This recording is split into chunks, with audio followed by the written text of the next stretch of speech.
Hello and welcome. Welcome to the live Q&A and information session for the Shifting Power Accelerator, which is an online cohort-based course that helps you push for meaningful change in 8 weeks. As you join us, as I see some of you have already started doing, please share your name, your location, and the last book that you read in the chat. Emojis are very welcome, as you can see from the slide on the screen. I love emojis. And while you do that, I'll take a moment to introduce myself as well. I'm Maya Hasan, a Pakistani and American non-binary woman with medium skin tone and dark hair. I'm wearing gold tone metal-rimmed glasses and a green and off-white patterned dress. And in case you're wondering why I'm describing myself, visual descriptions are a best practice to make meetings more inclusive for visually impaired people. So I am modeling that practice for you. And as many of you already know, I'm the facilitator of the Shifting Power Accelerator. I'm joining you from my home in San Juan, Puerto Rico, also known by the indigenous name of Borinquen. I'm very excited to be your host today and hopefully have some interaction with you too. That checks off my name and location. Now I'd like to share a book that I'm currently reading, which it's funny, somehow I found myself going from no book clubs to 3 book clubs in 2024. It will be a lot of reading that I'm doing this year, I hope. The book that I'd like to share with you is called When I Was Puerto Rican. This is the cover of the book, and I'm reading it now. It's by Esmeralda Santiago, and it's a lot about identity and growing up in Puerto Rico. It's very timely and relevant for me as I moved here a few years ago. I'm still learning, and it's fascinating to see what it was in the 1950s, which is when the memoir was written. I am also going to be joined by Pooja Singh, a cohort 2 graduate of the program. So Pooja is off camera for now, but will be joining me in a bit. Look forward to that, and I'm sure all of you do as well. You may have also seen in the chat that Danny Ortiz, who is a new member of the Fearless Project, which is the hosting organization of the Shifting Power Accelerator, is also here. And Danny will be acting as my behind-the-scenes co-facilitator and helping to share some links and making sure we don't miss any questions. Thank you for sharing, everyone. I see Brooke joining from Chicago. Wonderful. Purva, good to see you. Also joining from New Delhi. The Last Queen is a book that Purva read. Thanks for sharing. I really appreciate the active participation. I know it's chat, but it really does make a difference. As you've probably noticed by now, this call is using a webinar format, which means you're able to interact with me, with Danny, and with Pooja via the chat, but video and audio are disabled. This is quite the opposite during the online course, where we use a workshop format and encourage you, but don't pressure you to turn on your cameras. Any form of participation is welcome, including verbal and nonverbal.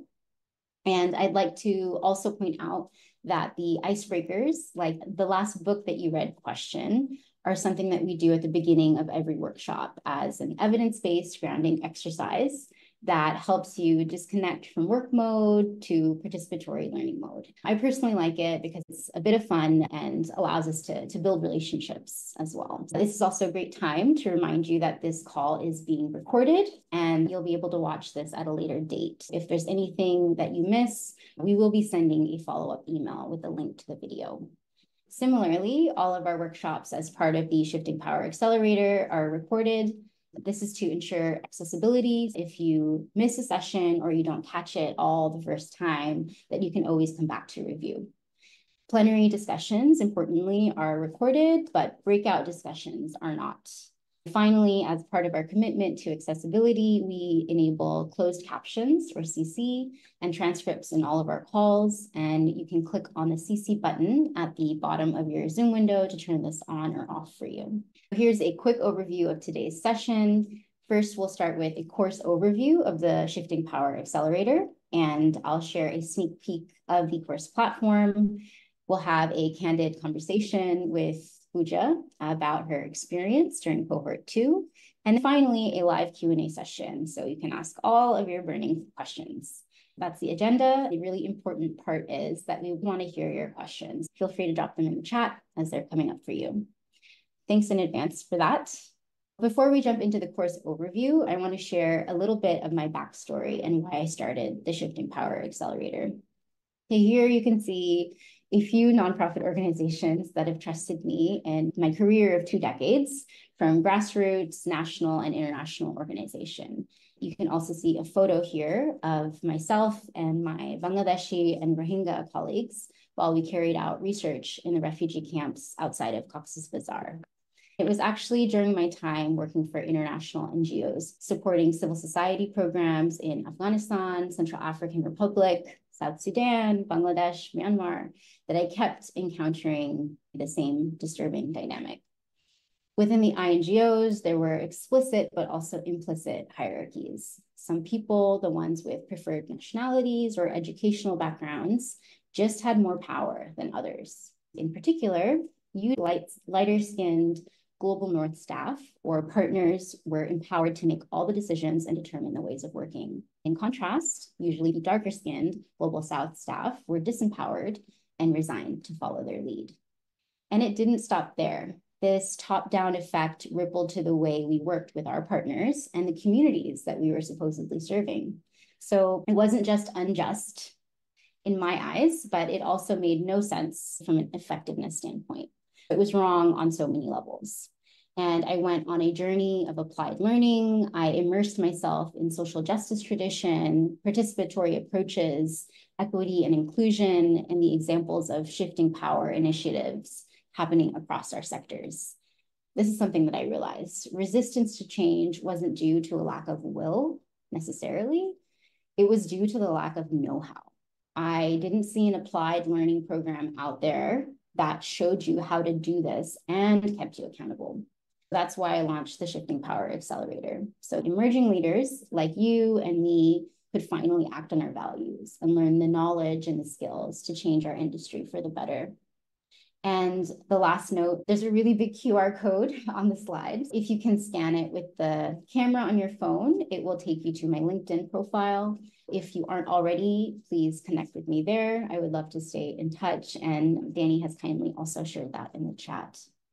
Shifting Power Accelerator, a lot of people ask me, who is the course really intended for? Who is it designed for? And it's really designed for you if you're one, a nonprofit, philanthropic, or public sector professional. If you're at a powerful institution in particular that has already committed to shifting power. This tends to be, but it's not necessarily the international institutions that usually sit in the global north. If you work for an institution that is expressly committed to shifting power, this course could be for you. Second, your organization has localization or equal partnership plans. You have the plans, but you really need the support and the help executing them, implementing them. Perhaps you need more frameworks, you need more tools, and you need the peer support. Learning from other organizations and what they're doing and be able to share lessons learned.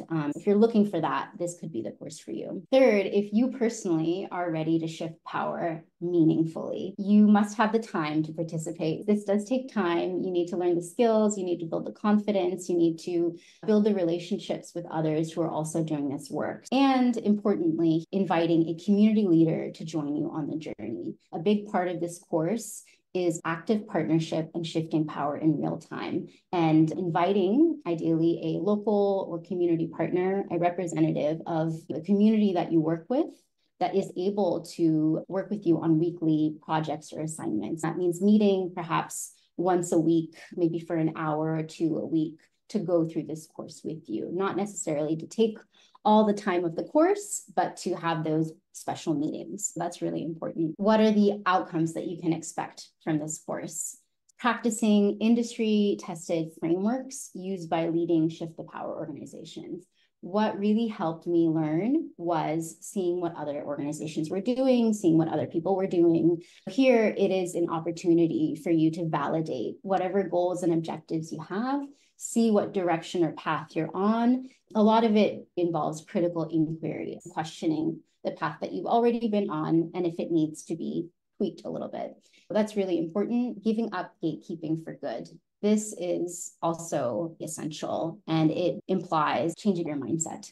As an example, one of the topics in the course is around mutual capacity strengthening and accompaniment. That means unlearning the top-down capacity building approaches and models, really prioritizing the areas for growth as led by your partners and as determined by your partners. Overcoming barriers to flexible funding. A lot of the time, this can seem very daunting in many organizations who are doing grants, and it can seem like a compliance nightmare. Maybe your donors are not familiar with this sort of thing, or you work for a donor that has not done this before. This course will teach you how to do that in small ways and in big ways, depending on how ready your organization is. We have case studies, we have experts who will be coming in and to share their experiences as well. And finally, innovating your program design process. When we think about designing projects, partnership, how does that happen? How are decisions made? Input, feedback, not enough. Co-design, co-creation is really the way to go. Practicing these techniques, these methods is what you'll learn in the course for a truly community-led and bottom-up approach.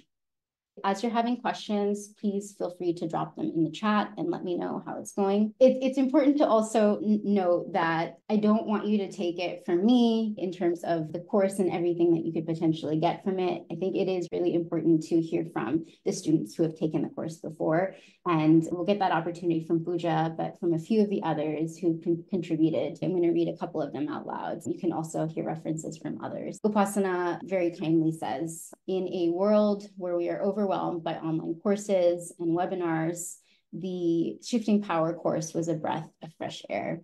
Being engaged throughout 2.5 hour Zoom sessions every week speaks volumes of Maya's facilitation skills, the content of the course, the conversation with peers from my cohort. All of the insights have allowed me to keep racking my brain beyond the sessions and beyond the course and how we can all shift power. One other testimonial I'll share from Emily, who said, "It is an amazing course that every development practitioner needs to attend, very engaging with relevant case studies to learn from, as well as different tools, approaches, and frameworks that allow a wide range of choice for practice." You don't have to take it from me, and I'm sure that all of these students would be more than happy to chat with you one-on-one as well. Feel free to reach out to them. You can find more testimonials on the Shifting Power website. What does the course look like? I'm going to give you a very brief overview in terms of the timeline. The course itself is 8 weeks. We're going to try to pack in quite a lot, but there's only so much you can get to. To be realistic about how long change actually takes, it takes a lot longer, right? We have live workshops, and those take place on Tuesdays, usually at 8 a.m. Eastern time. Timing can be modified according to who eventually enrolls in the course. Students are based in different places in the globe, and we need to change or modify that. That's something that we are open to doing. 2.5 hours per week are those live workshops. Plenty of time to have discussions, to practice the tools, and to learn from each other. Every Thursday, we also have an office hour. It's an optional office hour where you can drop in if you still have some lingering questions. That will be a Q&A session with me or a special guest. That's actually the big announcement that I want to make today, which I'm going to hold off on just for a little bit longer. So we have some special guests joining us for cohort 3, which is really exciting. Finally, we have partner assignments. These are your community accountability partners that you invite at the very beginning of the course to work with you, to reflect with you during the course. It would require about 1 or 2 hours of their time per week. They're not taking the whole course. That could be very time intensive for them, but setting aside a bit of time to reflect on the lessons of the week, to reflect on your own power dynamics and partnership dynamics, and work together towards initiatives of change. That is over the course of 8 weeks. And then post-course, one of the things that I offer is one-on-one coaching, which has been transformative for me. I'm trying to pay it forward to you as well. That's post-course, 1 60-minute session. You pick the date and time within the couple of months after the course ends.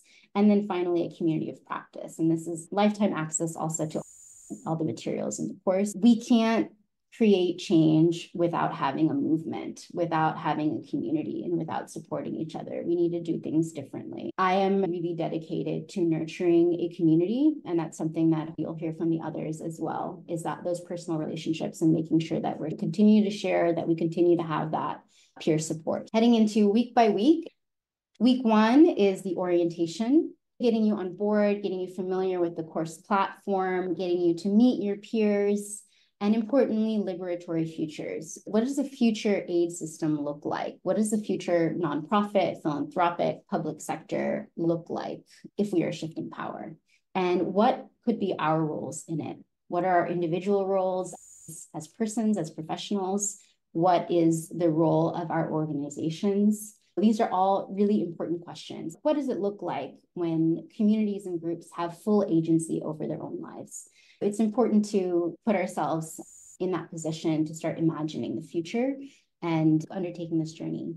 On that Thursday, we also have a Q&A session, an office hour, which I'm highly recommending that people participate in because it sets you up for the rest of the course, making sure that we have those foundations in place. So ask any questions, complete a checklist of the few items that would be necessary to set you up for success in the course. Week 2 is power and decision making. And this is a plug also for a free workshop that I'm offering next week, January 30th, on this precise workshop. As you can see, it is normally 2.5 hours long during the Shifting Power Accelerator course. The free workshop will be a taste of what you'll experience. It'll be 60 minutes, a 1-hour workshop next week. So please feel free to join me for that. And Danny will be dropping the link to that in just a minute.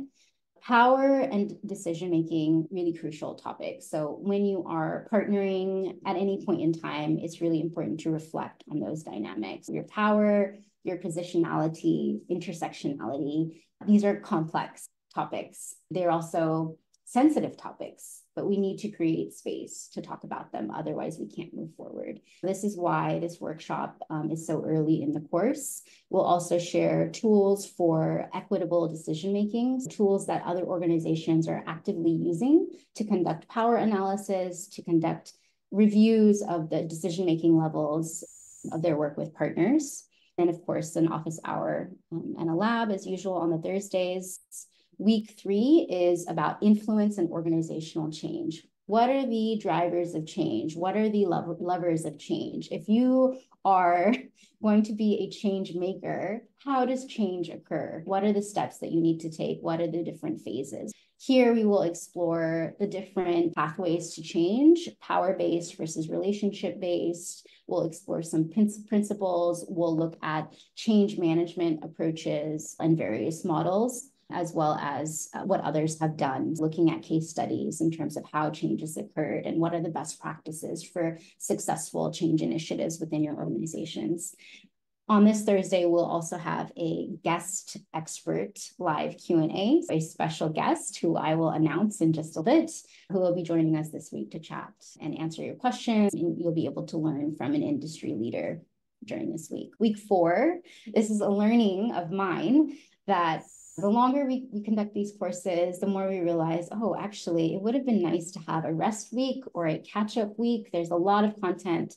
I built it in this time around in cohort 3 that we will have a rest or catch-up week. Week 4, there will be no scheduled sessions. It's just an opportunity for you to catch up on the lessons, the recordings, and the assignments.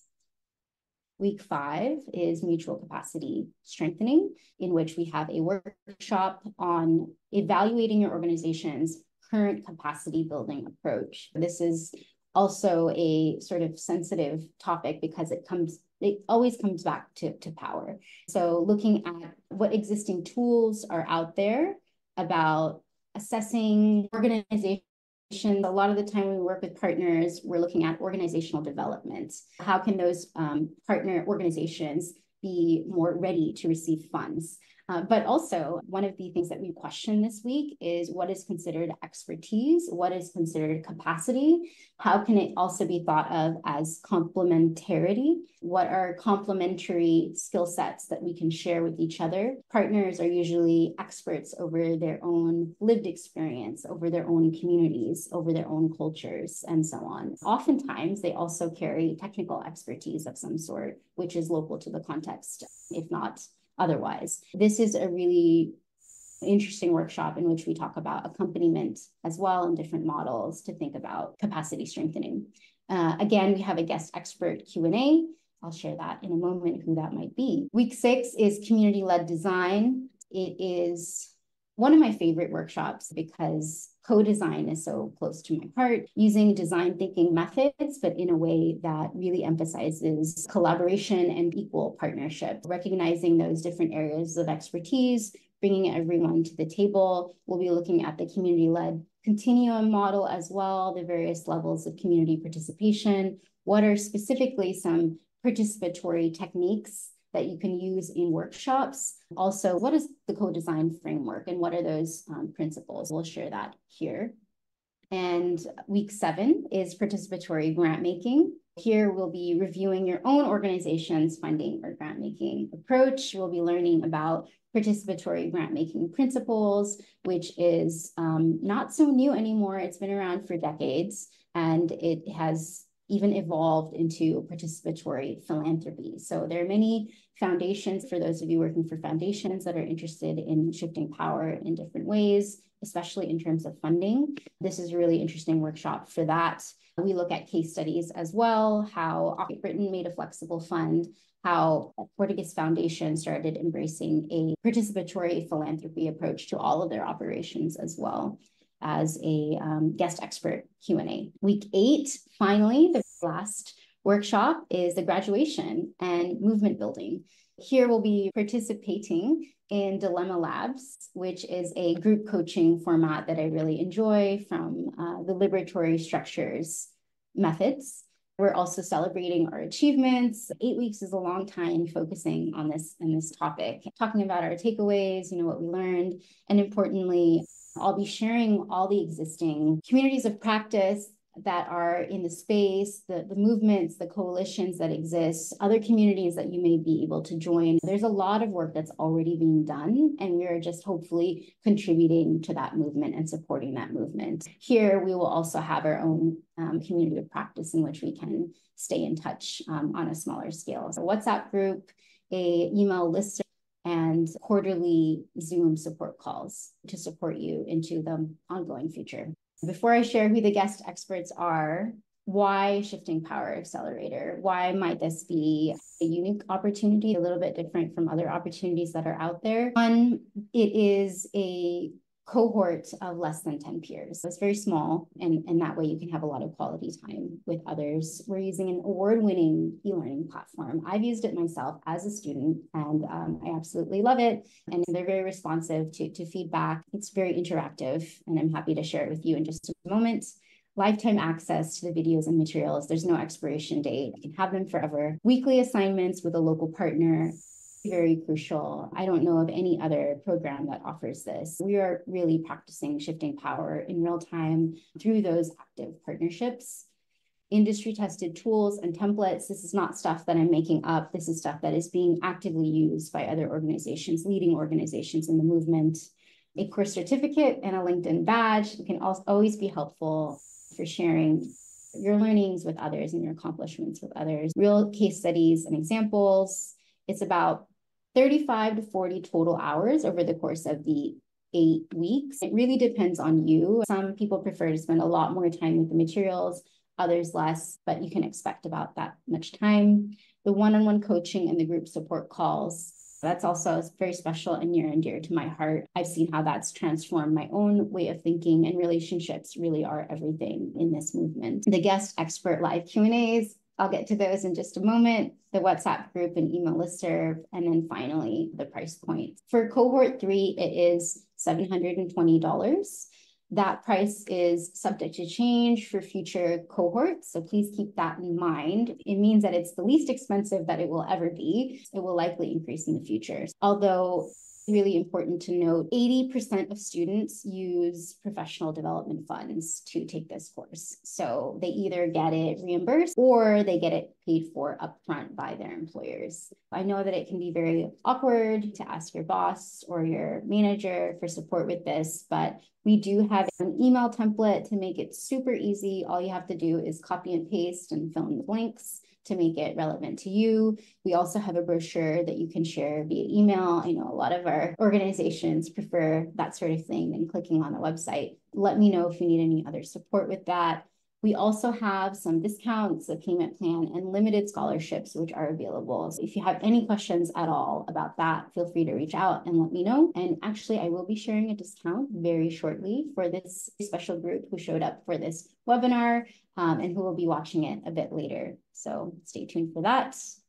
This is the big announcement for cohort 3. We have 3 phenomenal guest experts who will be coming and sharing their experience, their learnings with the students of cohort 3, which I'm really excited about. I know it can be transformative to hear directly from people who have done this work, who are seeing results, who can share their challenges and what barriers that they've had.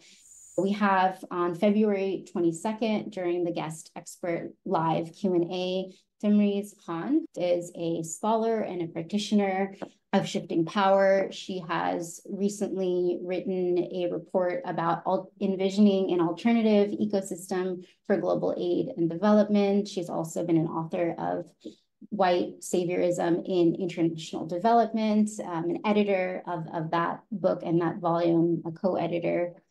Hiba Khalfan, who leads the NEAR Network, which is a movement of local and national civil society organizations from the Global South that are rooted in their communities and that are trying to advocate for a more equitable sector. So that is really exciting. She's a phenomenal speaker and a phenomenal human being. And finally, we have Vanessa Stevens from the Global Fund for Children, who will be joining us tentatively on March 21st. Vanessa is the Director of Influencing and Innovation at Global Fund for Children and has been doing a lot of work around connecting the dots, especially across the nonprofit and the philanthropic sector. She's been working with grassroots organizations for the past year in terms of their fund. I'm really excited about the expertise that they're going to share with us about their experiences. Let me know if you have any questions about that. Finally, I'm going to move to the course platform demo. So if you haven't already spent time on the website, you'll find tons of information about it, including frequently asked questions, important dates. Please mark your calendars. Early enrollment ended today, just previous to this webinar, but you still have a chance to enroll up until February 5th, which is a day before cohort 3 begins on February 6th. That'll be in session for 8 weeks from February 6th to March 26th. We will be having quarterly group support calls post-course. So that's something to look forward to. And lifetime access, of course, to the community and the materials. Just in case this has been very helpful to you and you're ready to take a next step, I invite you to do a couple of things.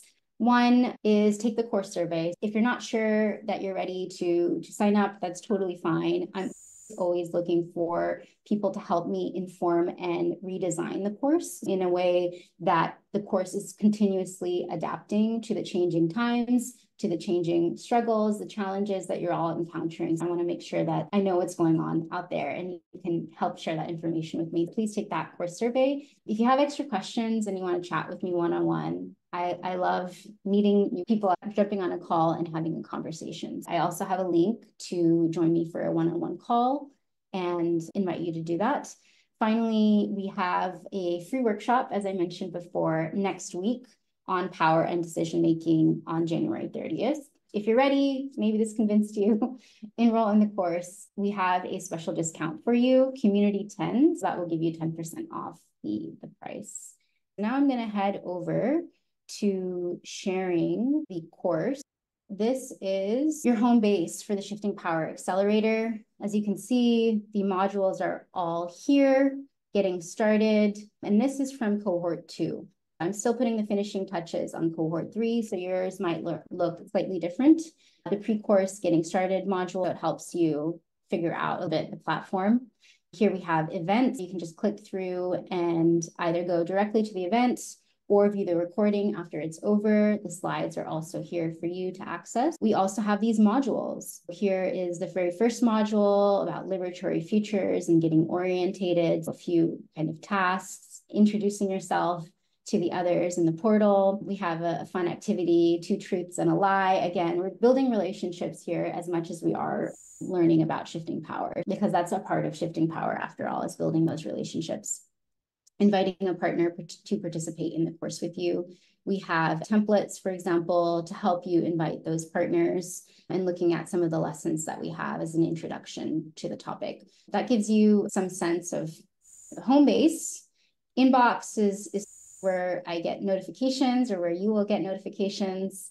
People is where you will see everyone else who's on the course. You can contact them, say hello, direct message them, or find them on LinkedIn, Twitter, email, etc. We have the admin channel, in which I'm sharing announcements, a general channel for chat, and then intros, where we can all introduce each other. We have a template for that.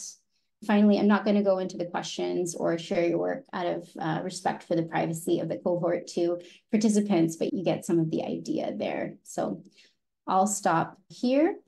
And if Pooja is available, I would love for her to join. Oh, wonderful. Well, welcome, Pooja. How are you doing today? Thank you so much for inviting me to be a part of this, Maya. I'm doing well. Really excited. I've been hearing the special announcements, so I will catch up with you later on that. Yes, yes, it's news to you too, I know. Very excited about it. And if you don't mind, we can jump in and get started. So would you like to tell me a little bit about yourself, maybe a little bit about your professional background, also something personal, maybe something we wouldn't find on your CV? Of course, my name is Pooja Singh, and I'm a brown-bodied person with long black hair, and I'm wearing prescription glasses right now with a deep purple half-sleeve top. So that's me. I was born and raised in Delhi, and I'm currently staying in a beautiful coastal town in Goa. So love for beaches. Professionally, in terms of my background, I've been working in the development sector for over 7 years now, primarily focusing on ensuring meaningful inclusion of adolescent girls and young people in decision-making spaces at all levels. And besides that, I've also had several opportunities to work on other young feminist agendas, including power shifting and safeguarding at local, national, and global levels. In terms of my day job, currently, I work as the Girl and Youth Engagement Specialist at a global coalition that goes by the name of Adolescent Girls Investment Plan, and we call it AGIP in short. And in terms of something that you would not find on my CV, and this is just like really funny because it came up 2 days ago in my weekly check-in with a team member, is that I absolutely love lying in beautiful natural spaces, like lying down. So I recently did that I used to do that a lot as a child. So I recently did that on a beach. Like I bought a sandproof mat, laid down on the beach for 4 hours. I absolutely loved it. And similar, I love lying down under trees when it's windy to watch the leaves moving and the sound of rustling leaves. It's just the most calming experience for me. And yeah, when we talk about well-being, you would not find that on my CV, but it just really roots me. Really, I can just visualize it and feel it as you're describing it.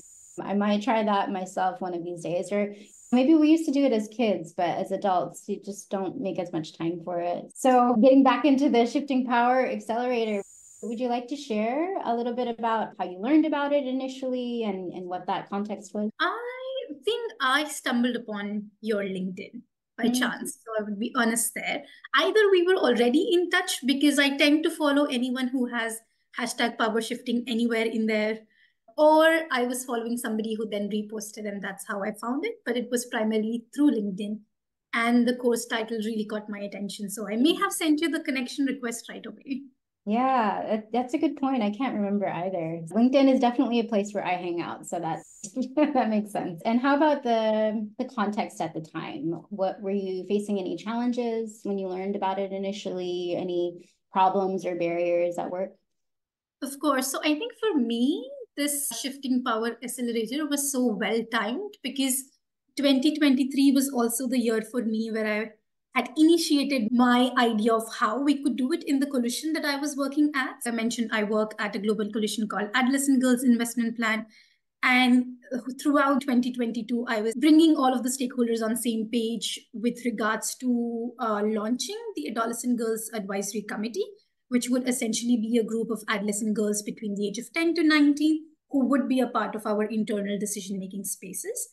And finally, I had the opportunity to launch it early in 2023. So that was my context. And I was like, this was so well timed. The moment I saw Shifting Power Accelerator, I was like, I need to check it out. It makes sense because although like I've started what I had envisioned to do, I also realized that I'm not necessarily fully clued into what would be the best practices or the tools or the case studies of where this has been done already. So I really was looking for that tried and tested and just a wealth of experience from different backgrounds that I could learn from and adapt to the context that we were having at Egypt at the moment. Definitely. And I remember thinking back also, you had a little bit of reluctance or hesitancy, right? There was a moment we ended up having a conversation. And what would you say ultimately led you to decide to enroll in the accelerator? I think you've answered it. It was the conversation with you. So for people who are listening, I mentioned a while ago that the moment I read Shifting Power Accelerator and the description, I was like, okay, I need to do this. But then when I was diving deeper into the course brochure, it also mentioned things like funder flexibility and localization, because there are various ways to do power shifting and there are various identities and communities and various power dynamics that the sector is dealing with. So I was questioning, not in terms of what would be the value add of the course generally in the sector, of course it sounded valuable, but in terms of my specific intervention on power shifting, which was to do more with age and gender. I think what ultimately helped is that one-to-one conversation that we had where I was asking you very specific questions around if it's not about localization for me in this moment, if it's not about flexible funding for Egypt in this moment, how would the course content be valuable? And I think if anyone else has any question about their specific interventions and challenges, I would really recommend that they have that call with you. I think that was what allowed me to transition from and see the value add in my specific context. Absolutely. And I think one of the things that was also really valuable about that was I learned a lot from you as well about your specific context, working with adolescent girls, and a lot of the others in the cohort did as well. So we had this interesting interdimensionality there, the multidimensional older persons, younger persons, and how can we shift power to them depending on the community that you're trying to serve. I think that's a good segue into a question we're getting from Purva, actually, who's also questioning, is this right for me? I'm not sure if this is right for me. Is in a transition phase, currently not working full-time and picking up consultancies wherever possible. So is this something, would you say, Pooja, instead of me speaking, for someone who's a consultant, who's not working full-time for an organization? Yeah, I think my honest response would be, how do you see the power shifting agenda featuring in your career? Like, I wouldn't say do courses just because you have time, or maybe these days we get by doing many courses online. I would really not suggest that. But if you see that power shifting is either a core element of what you're trying to do in your career or is something that you would want to proceed towards, definitely go ahead, dive in and learn from the group and Maya, of course. Yeah, I would agree. I'm not someone to push a course just because I want you to take my course. Is it going to be beneficial to you? And so for you and for any others who are listening on the call who aren't sure, I would invite you, let's get on a call. Let's talk about it. Let's explore. Maybe right now is not great. Maybe you can explore free resources. Budget is an issue, or if pricing is an issue, we can work something out. Or I can refer you to other programs and resources that I have. So I'm happy to be of service, be of help, and figure out what the next step is, depending on what your goals are. Thanks for sharing those comments. Feel free, anyone who's here in attendance, to keep dropping in those questions. Another question I have in my little question bank is, what was your favorite part of the accelerator? Is there something that you enjoyed the most, a particular topic, activity, anything that you'd like to share? Yeah, so many favorites, really, so many favorites. I really appreciated how you structured the lesson plans. Even now, when I go back, I have clarity where I need to check depending on what is the question that's coming in my head. Because everything was so structured, like you could see the subtext, the context, everything. I really appreciated that. Also, the course platform, like you've mentioned, I did not know initially that it was an award-winning platform. But now when I heard you, I was like, okay, that makes sense because it was so clear and also really so easy to follow through, because I do a lot of online courses. Sometimes the platform is just not for you to learn or follow through and really absorb the overall content. But I really appreciated how visually easy it is to follow through. And then all your instructions, not just the prompt questions, but you would have also the guidelines around how to approach that. Because sometimes when I would look at questions, I would be like, I'm not sure that's relevant to me. But then I would read the subtext that you had there. And then I was like, okay, maybe that's how I should approach it. And that always helps. So thank you so much for such clear communications, subcontext every single time for any of the prompts and homework and assignments and anything. I also appreciated how you curated resources. That's still my go-to. Like I have a folder in my computer, and anytime I'm struggling with any of the things, and I'm like, oh, Maya, we discussed that. So can I go back to it? So I have clearly available resources because you categorized it like that, which is really helpful. And last but not the least, which I had almost forgotten, but now remembered because you mentioned it a while ago, is the Dilemma Labs. I absolutely loved it. I don't know why it left my head in the past 2 months because there's so much going on in the organization and there were holidays. But Dilemma Labs, absolutely loved sharing my own challenge and not having people question it right away, but then sharing their interpretation and their insight based on what they heard out of it and what they would recommend. I absolutely loved it. And having to do it for others as well. I was like, I'm not sure I have anything to contribute. But then you kept reminding us that this is not about questioning or challenging. It's just about what you're hearing and how could you possibly react to that, or what value add could you bring to that. So that was done in such a safe and mindful way, like having to present your challenge, but not have people question you, but still be able to input towards it. I absolutely love that activity. So definitely, if you're organizing any more of it, I would definitely sign up for it. Absolutely. Let's continue doing it. Those quarterly Zoom support calls as well. We'll do more of that. I'm glad that you enjoyed it. Coaching is near and dear to my heart as well. So that's incorporating a group coaching format that maybe some of you haven't experienced before, those of you who are attending or listening. So I'm glad to hear that resonated. And if you could share anything about the cohort experience as well. I know that you touched upon that in learning and hearing from others. And if you're maybe still in touch with some of the participants, how was that impactful for you? Did you expect that from the peer support learning from others? The peer learning modality of this course, I really appreciated it also because of the diverse experiences that people were coming back from. So somebody was thinking power shifting from the native indigenous community aspect. Somebody was thinking it from the philanthropy aspect.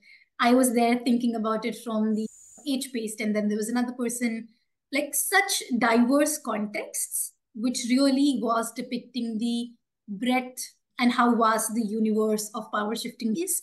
So it doesn't have to be every time about me, right? The whole cohort does not need to be talking about age-based power shifting for me to learn, but just how people brought themselves to that course, bringing real-time challenges, being authentic about the power dynamics even within the organization, because let's not shy away from saying that we have barriers there as well, and ready to be connecting on a human basis first, and then sharing this mutual passion of we really do want to shift things in our systems and in our organizations. That really helped. And it also helped me to not feel that I'm lonely in my organization or in my context who's doing that, or I'm the only one struggling, or just feel frustrated with things not moving. But hearing other people's context and what are their challenges and how are they still continuing to move allowed me to feel like, okay, yeah, things are moving and there are well-intentioned, well-capacitated people here, and we can come together to also hold each other in terms of support and not always in terms of going, do this, deliver that, challenging. So a lot of courses are just like, here is the training, here is the capacity, here is the skill you need, go do it, and you can do it. So almost in a fashion of toxic positivism. Now you have all the tools, go ahead and do it. But this space allowed us to also discuss the nitty-gritties of where are the real challenges and pick real examples and not shy away from saying that sometimes the reasons why we can't do it is because it's very internal. Let's not keep saying that it's external, right? Things need to shift. So I really appreciated that aspect, just the realness of all of it. Thank you so much for sharing. I'm again glad that resonated. I see that we have another question coming up from the audience from Brooke about context. Currently, most of my work is with underserved communities in the United States. Would you say that this course is geared more for international development, or would this still be applicable? Pooja, what do you think? I would say applicable for sure. If you're directly working with the community, you are the target audience for this course. I would definitely say go ahead and take it. But if you have any specific questions around what it is that you would want to be prioritizing in your current or the short-term strategy period, do have that discussion with Maya. Like all my responses go back to Maya, go back to Maya. But that's also because you can dive deeper into whether or not it would be relevant for you in the immediate context, because definitely like for those working with communities, we have a lot of urgent priorities as well. Right? If that can be managed around, then I would definitely recommend this course, because even if you're not articulating power shifting in your agendas, like that's so core now in terms of where the humanitarian and the development sector wants to be going, that I would say it would be relevant for you. But that's just my assessment. And if you have follow-up questions for me, do reach out to me on LinkedIn and I would be happy to talk through. Lovely. I agree with you wholeheartedly, Pooja. Thanks for sharing that. We're at time. So final question for you, Pooja. I believe you've already answered it, but to drive the point home, would you recommend the accelerator to other professionals working in the nonprofit or philanthropic space? Definitely, like a big yes. Love. All right. Thank you so much for this wonderful conversation, candid conversation, for being so open with all the questions. Just a couple of quick reminders for everyone in the audience that we have a free workshop coming up next week, January 30th. Please join us. We would love to see you there. That way you'll get to see in action what it's like to participate in a workshop in the Shifting Power Accelerator. Please reach out to me. As Pooja has mentioned, let's have a call, chat, and see if this could be right for you. Again, if it's not the right time or you feel like it's not the right course for you, that's totally fine as well. I would still love to chat. Feel free to keep in touch and have a wonderful day, evening, and hope to talk to you soon. Take care, everyone.